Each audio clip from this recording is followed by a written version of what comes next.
Hello and welcome. Welcome back to Deep Noetics, episode 3.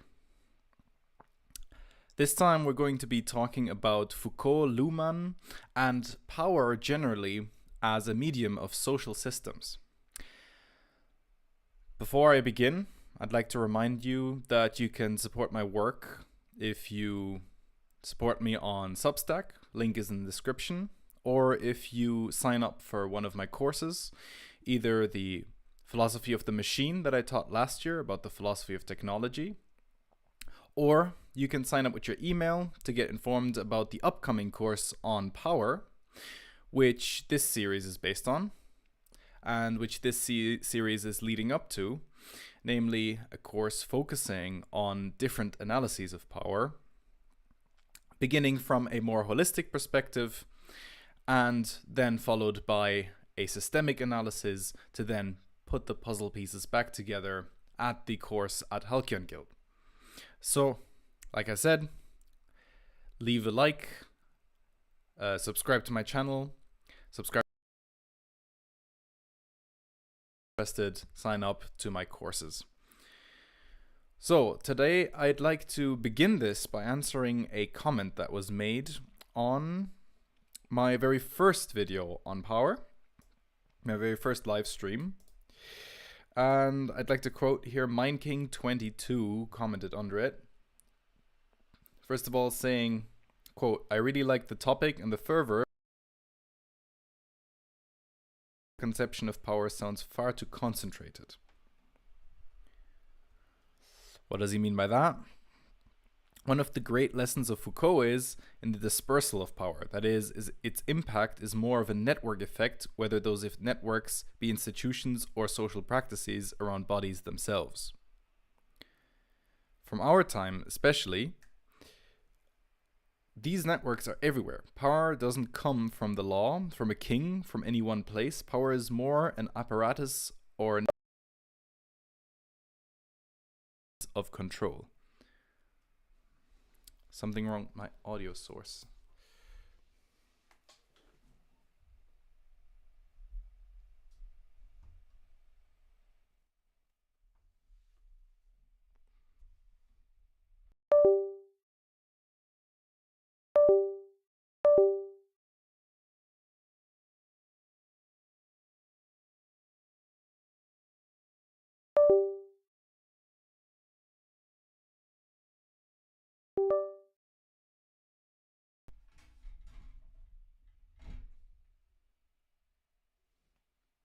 Right, should be working now.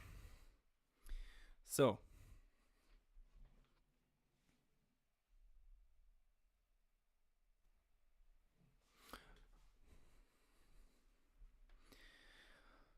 the critique basically pertains to the focus on a centralization of power, the focus on these sovereign theories of power that Bertrand de Jouvenel potentially focused on, this focus on sovereignty, of power being centralized in some particular figure, for example, in divine sovereignty or in personal sovereignty of the monarch, or in the end, the sovereignty of the law being passed in a centralized organ, for example, a particular parliament or a national convention.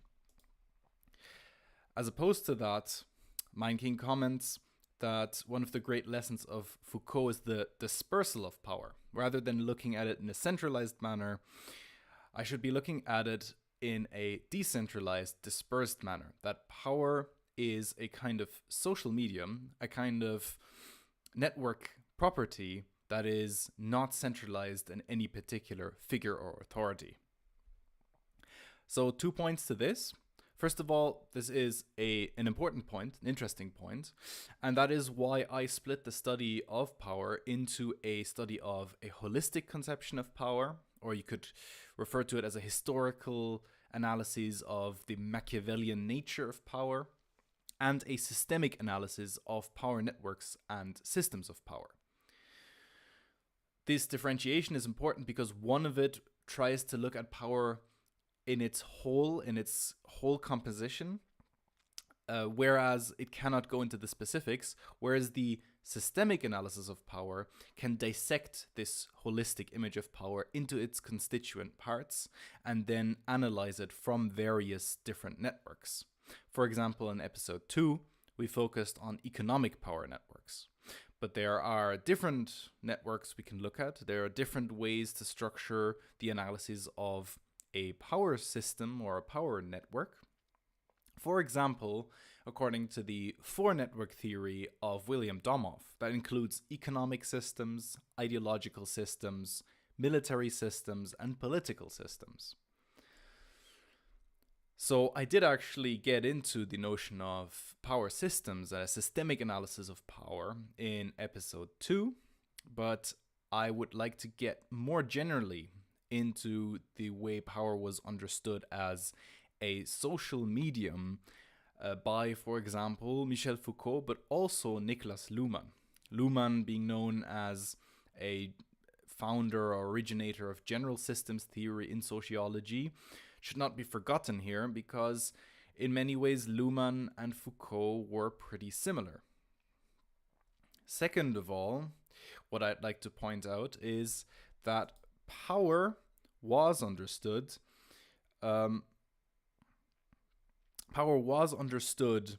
as a centralized, monistic or holistic force that developed through history. There's a genealogy of power, a transition of how power functions, a transition of power dynamics, you could say, which has then transitioned into this systemic aspect, into this systematized society in which power becomes dispersed.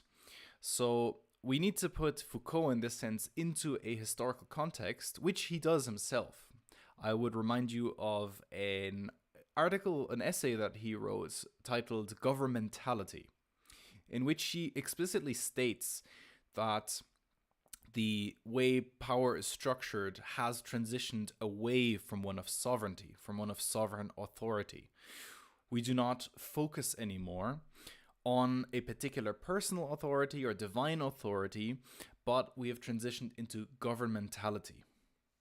We could see the 3 stages that de Jouvenel points out, for example, beginning with divine authority, divine sovereignty, transitioning into popular sovereignty, and then into the sovereignty of law, being the last stage before which we fully transition into governmentality. So, governmentality in that case being the mentality of managing a public, managing the masses, a kind of biological cybernetic control network, control system that encompasses the public in a power structure that is no longer central to certain authorities, but is decentralized into a bureaucratic administrative control network. So in that sense, governmentality is a kind of science of control, a science of population management, and no longer an ideology that pertains to the sovereignty of a particular central authority. And that is the basis then for the paradigm of a systematized society, a systemic dispersal of power, which we see in the analysis of power that Michel Foucault brings forward. So,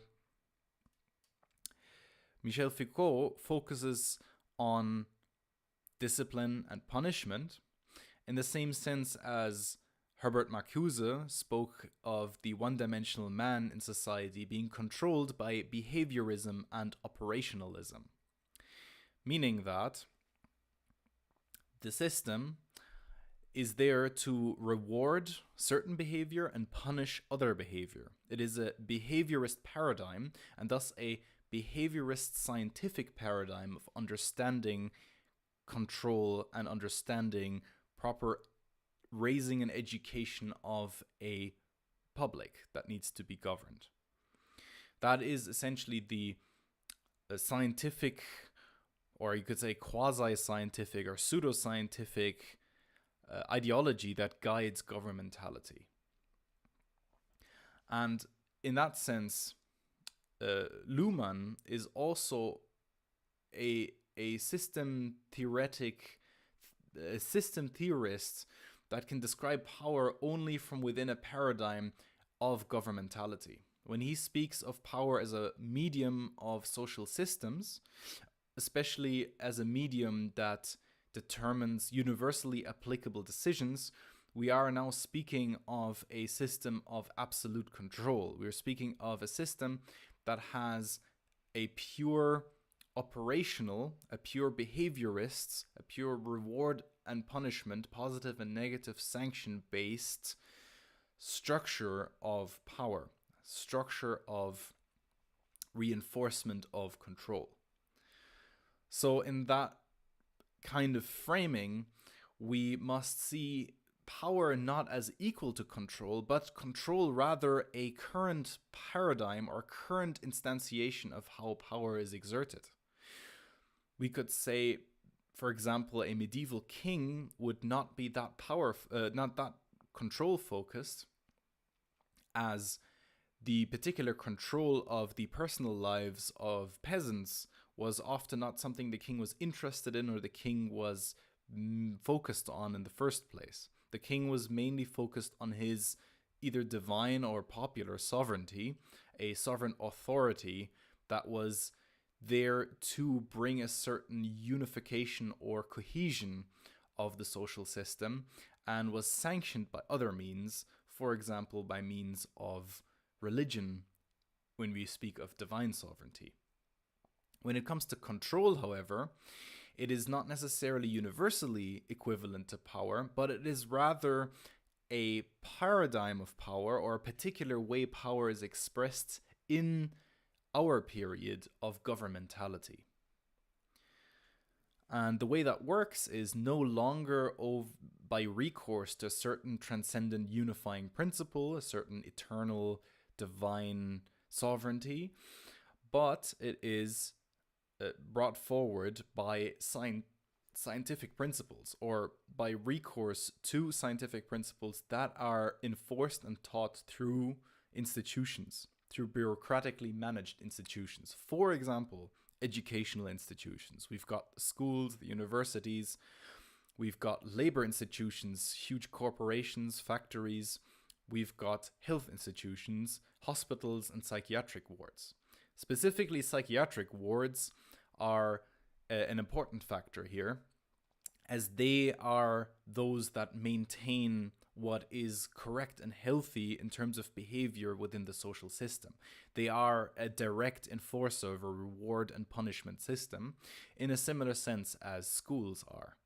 Just psychiatric wards apply to people of all ages, specifically to those who on which the particular conditioning of the school system hasn't fully worked.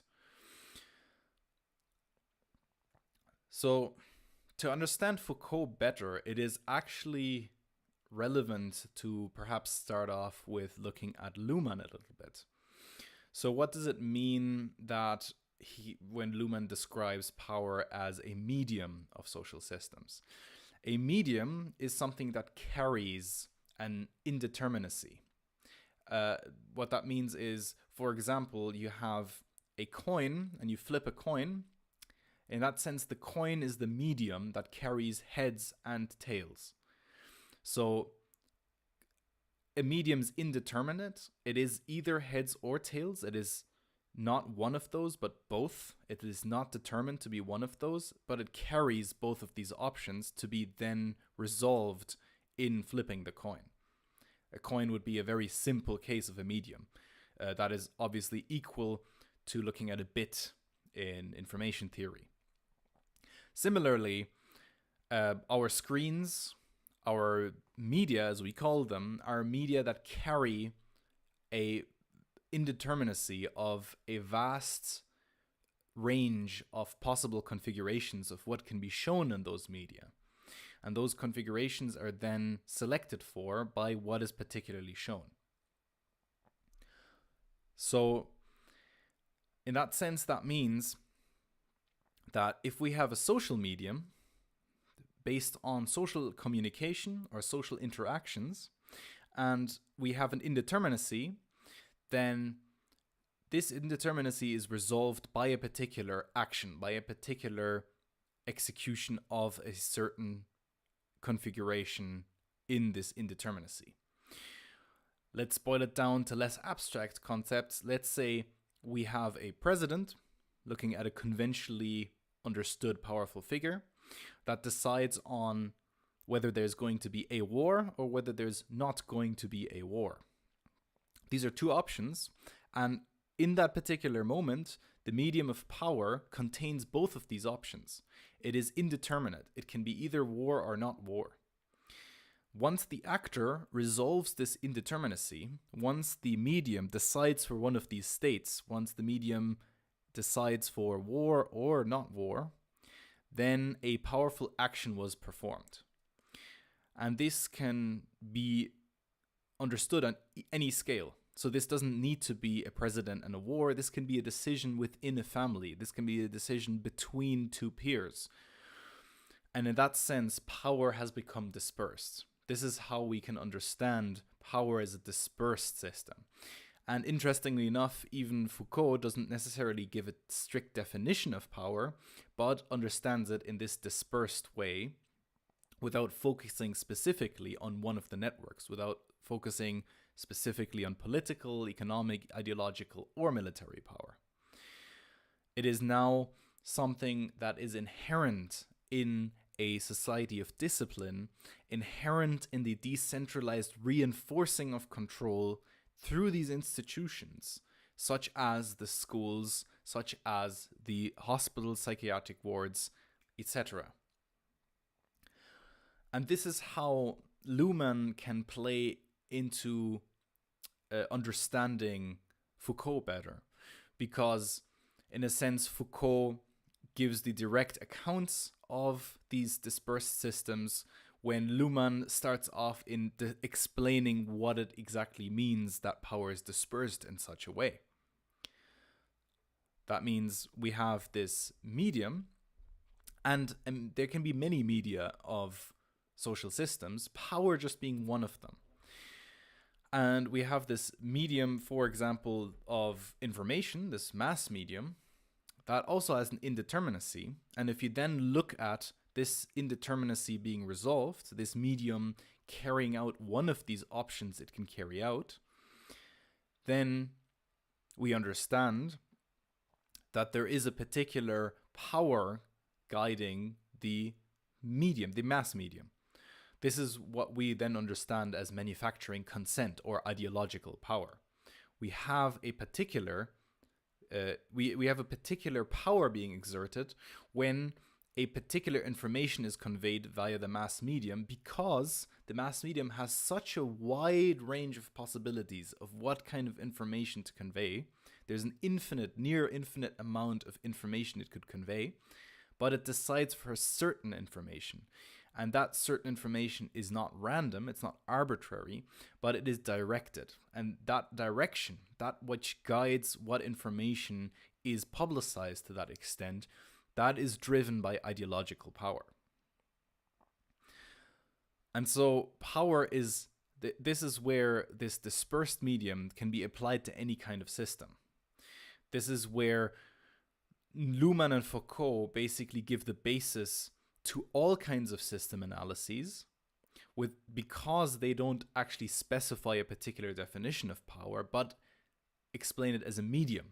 A medium you could understand as a kind of definition, but it is rather one that doesn't define it specifically, but is defined by its indeterminacy, by its non-strict definition, by its abstinence of a particular formulation. So this is crucial to understand, and this is crucial to understand in terms of what we're doing here, because we are starting off with a holistic understanding of power and then dissecting it into various systemic descriptions of power. And Luhmann and Foucault give us the basis, give us the tools, the groundwork to pursue this systemic dissection of the notion of power.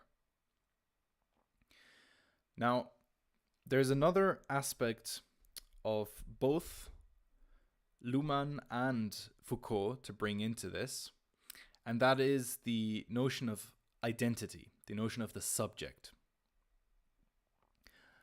Because subject, crucially enough, subject in English can be understood in two different ways. You can understand it in the philosophical sense. You can understand it in that separation of subject and object that René Descartes is famous for, the Cartesian split.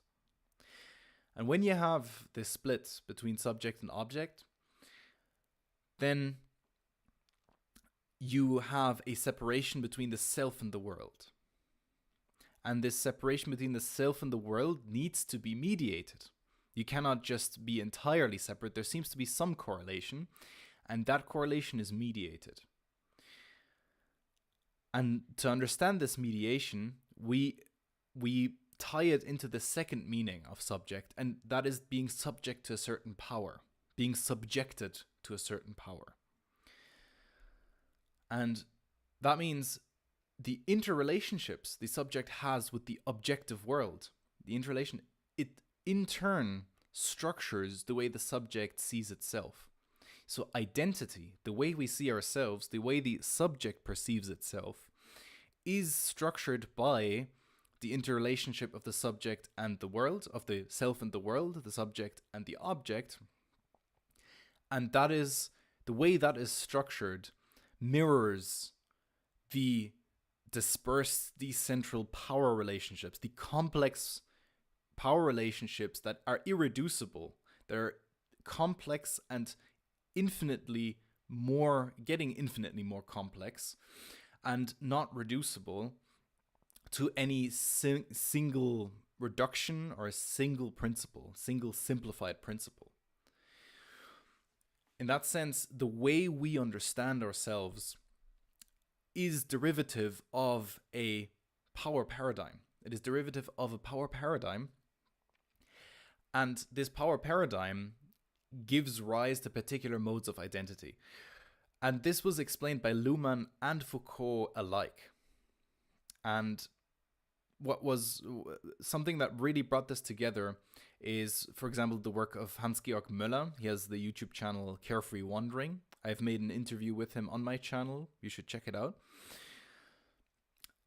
Where he describes different regimes of identity, transitioning from a regime of sincerity, one that is based in sincerely embodying what one was born as. If you were born as a peasant, born as a clergyman, born as a father, a Christian, or whatnot, your identity, the regime the regime of identity, the form in which identity was pursued, was through embodying what one was born as. And that was correlated with a power structure determined by authority and sovereignty. That was correlated by deriving one's own identity from a particular sovereignty of a role.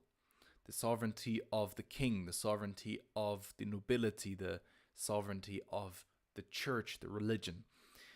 Whereas if we transition into a regime that is more focused on governmentality, a regime that is more focused on bureaucratic control, or maybe in a transitionary phase from popular sovereignty to popular control, then we're looking at an identity regime of authenticity. That regime is interested in revolutionizing and abolishing all those restrictions on power that were put in place by the older regime. Just like in the French Revolution, or even before that with Louis XIV, the main target was to abolish the inherited nobility, to abolish the landed nobility that was blocking the consolidation of power in the central figure of the absolutist king.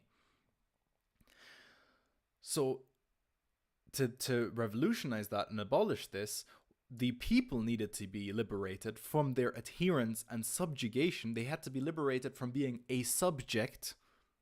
Here the word comes back in, a subject to the particular regimes of a nobility and a church and other traditional sincerity-based paradigms. So other paradigms had to be abolished. The identification, the identity of the subject with a particular religion, a particular role, had to be abolished so that the new regime could take place, and that is one of authenticity. That is one of bringing forward your real, your true self. And that true self was one that was detached, that was more detached and more flexibly reconfigurable than one of the older regime, and thus it was way more capable of being mobilized, either into a labor force or into a military force. It was also easier to be mobilized by means of public education. It is a more suitable subject to the institutions of discipline, to the institutions such as the school or the psychiatric ward, because all of these institutions are made for a bureaucratic mechanism of control that is centralized and scientifically managed, and thus is only restricted. It only causes friction if it is restricted by older paradigms, by older affiliations, such as one to a tribe, a family, or a particular lordship. And then moving on, which I'll only touch upon, but moving on from this, we get the regime of prophylicity that Möller focuses on, which would be the final stage, which we're only entering now, which we can only describe tentatively. That is the regime of pure control. That is the cybernetic pure control, or something that Heidegger would refer to as the realm of the Gestell, the realm of technics. In prophylicity, we have the identity only based as a technological configuration. So a profile can attach and detach any properties to it. We see it in social media profiles, but we also see it in credit profiles for banks. We see it in social credit profiles in particular systems. We can also even see it in gender identity profiles. Gender identity is way more reconfigurable. You could even call it even more configurable than the flexible notion of authentic identity. It is a prophyllic identity, a profile that is a mere ledger, a mere information ledger or information construct that one identifies with.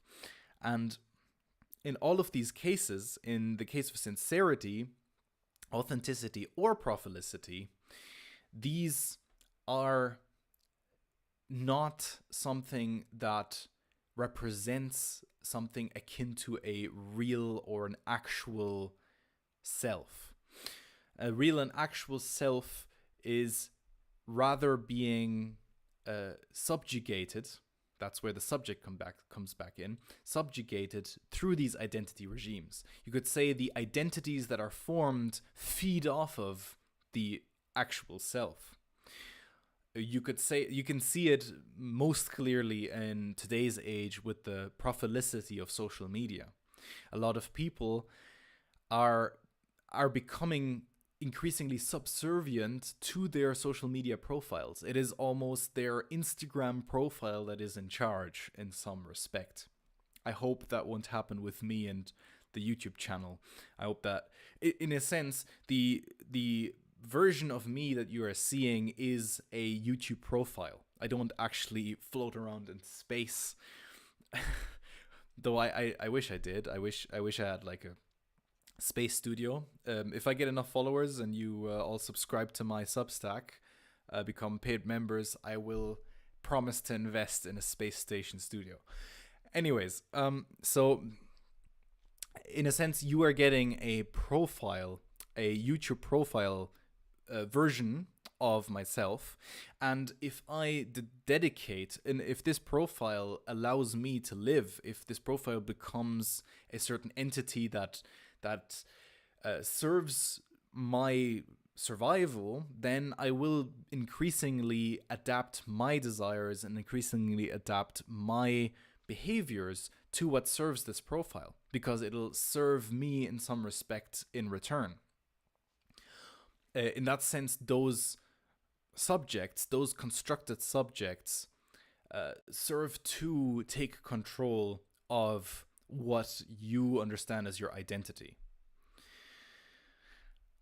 And like I said, this was described indirectly, you could say, by Luhmann. The explicit formulation on identity was taken further based on Luhmann's works by Möller, by Hans-Georg Möller in his work, such as his book You and Your Profile.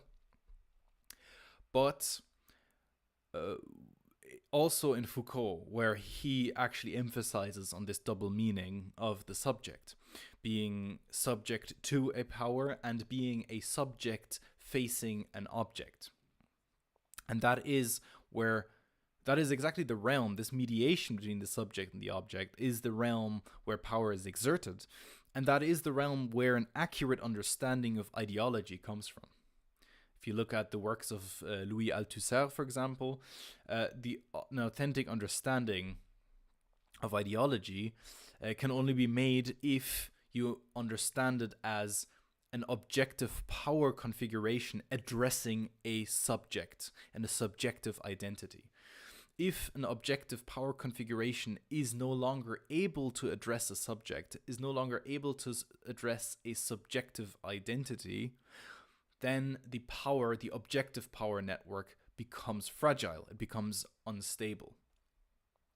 You can see that potentially in the development of mass media, in the transition from television to the internet, television from digital media, because in a lot of ways, television is no longer capable of addressing the majority of the subjects. It is still capable to some extent as the most weight-carrying, relevant subjects in society are of a certain age that still watches television, but it will not reach a younger audience anymore, and thus a particular power regime that was tied to television or that was maintained by television can no longer maintain itself. And the options are either that television-based regime of ideology manages to transition smoothly or transition somehow reasonably to the new medium, or it will fail and power dynamics, specifically ideological power dynamics, will shift as a result. So in the political sphere, you can see, for example, various news sources in classical media on television. A most famous example, as I'm assuming a lot of my viewers are Americans, or most viewers are at least familiar with the American system to some extent, is if you look at news outlets, have a certain ideological bent to them, and there's a particular spectrum that is covered, where you could say CNN, MSNBC, some of these famous news channels are on one end, and on the other end you get something like Fox News. And they have attempted a certain transition by offering a lot of their television content online on platforms such as YouTube.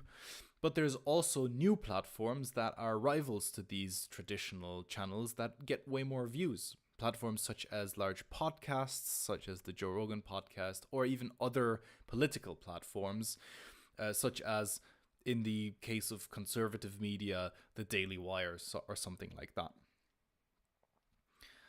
What this specifically means is difficult to assess.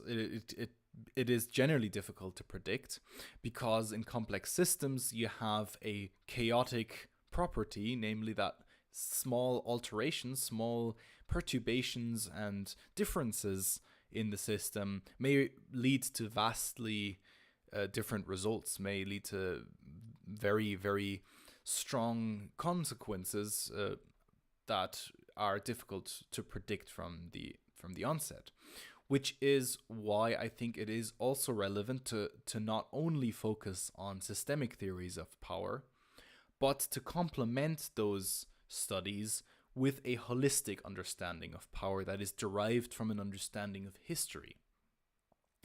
Because as the interesting property of a lot of complex systems is that it is almost impossible to predict individual actions, but it suddenly becomes possible to predict overall trends, as overall trends represent averages where particular fluctuations, even radical fluctuations within the system, become averaged out. That is the basis behind cliodynamics, for example, that strives to make a systemic analysis of how history unfolds. If anyone's interested in this kind of concept, there is a science fiction novel by Isaac Asimov called Foundation. It's probably one of the most famous science fiction works out there, so I'm assuming many of you will know it. And in which there is a field called psychohistory, I think, where they analyze a certain dynamic that has been happening and can predict the overall trend of history from that. They cannot predict individual events, but they can predict overall trends. But the relevant part, the interesting part there is that in order to plan ahead in that novel, the professor for psychohistory actually abolishes his own field, because the biggest threat to an accurate prediction, the biggest obstacle to an accurate prediction, is someone with a knowledge of psychohistory trying to influence history. So you cannot actually give an accurate prediction if that information itself is still around to influence the system. And that is a particular important aspect of cybernetic systems, because they have a self-feedback loop. And that is the aspect of social systems, any kind of autopoietic system. Just to recap, autopoietic systems, as Luhmann describes it, or others such as Maturana. I can recommend Maturana and Varela's work as well, though not so focused on social systems, more focused on cognitive systems. But they speak of autopoietic systems, which means systems that self-organize, systems of which the internal dynamics maintains the continuous operation, the continuous existence of the system itself. It self-reproduces. And in that sense, we need to understand the society of discipline. We need to understand the role of the institutions, of the schools, the hospitals, and all that. It is to basically raise a next generation of engineers of the system that maintains it, at least to some extent, in the way it is being run. So that encapsulates what we are speaking of, namely systems as a medium, but also systems as complex entities that are in a consistent cybernetic feedback loop, cybernetic coming from Kubanare, from steering, a feedback loop in which your input affects the way it operates. You even observing it and then expressing the information of what you've retained from that observation may change the system itself. We all know this from stock markets. If someone manages to discover a pattern in the stock market and exploits that pattern, then that pattern will disappear after time. Especially if they publish the information about that pattern will disappear. Once he exploits the pattern for profits, that exploitation will at some point no longer work. That being a very important example. So this is just to summarize why it is important to do both, to have a sectioning off, to have a reduction and a decomposition of a power analysis into a systemic analysis, but also to maintain a holistic image and a historical genealogical understanding of power to counterbalance it, in order to not lose the forest for the trees, in order to nest the systemic analysis of power within an overall grounding framework that has an implicit understanding of the overall trajectory and dynamic of power, as I've explained in Cleodynamics, or that fictional science of psychohistory in Asimov's Foundation series. So this has been a introduction into Foucault and Luhmann and looking at power as a social medium. Please remember to support my work. Check out my Substack, support my work on Substack. If you'd like to support me financially, that's the best place to do it. Also, you can support me by getting my course on philosophy of technology, philosophy of the machine. All the links are in the description. Also, philosophy of power is coming up. Link is also in the description. And I will now look at a comment that was made. Hey, Geo Lazakis. Great to see you again. You're a loyal regular on my show. I like to see that. Hey, during the week, I had some thoughts about how Heidegger's Gestell plays into our understanding and use of power. Yes, that is a relevant point. I just so happened to have mentioned it earlier in this live stream. Yeah, so that is its own whole topic. I can recommend Johannes Niederhauser's channel to also delve deeper into the notion of Gestell. So the Gestell, I'd like to first start, derives from a German way of speaking. So stellen can mean something like setting, but it has many different ways. So the German language allows you to combine words with a lot of prefixes, with a lot of prepositional prefixes. So something like aufstellen, anstellen, zustellen can all mean different things. And so what Heidegger does here is he adds the prefix gestell. And Gestell tries to convey a kind of general Stelling. I'm going to get more into what he means by stellen. But the prefix g would kind of express the generality of this overall happening of stellen. And stellen, as I said, in itself is a very loose term in terms of what it can mean. It can mean many things, and many prefixes point into many different meanings. And so aufstellen could mean set something up. Anstellen could mean to stand in line.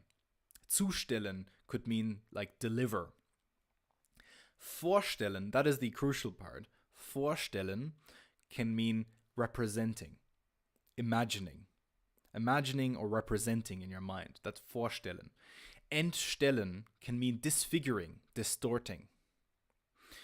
So what it's getting at is to position everything. That being is understood as something that is being positioned, that is being directed or disfigured or configured in particular ways. So it is a kind of productive manipulation. It is an access, an invasion into being in order to place it and position it and configure it in a certain way.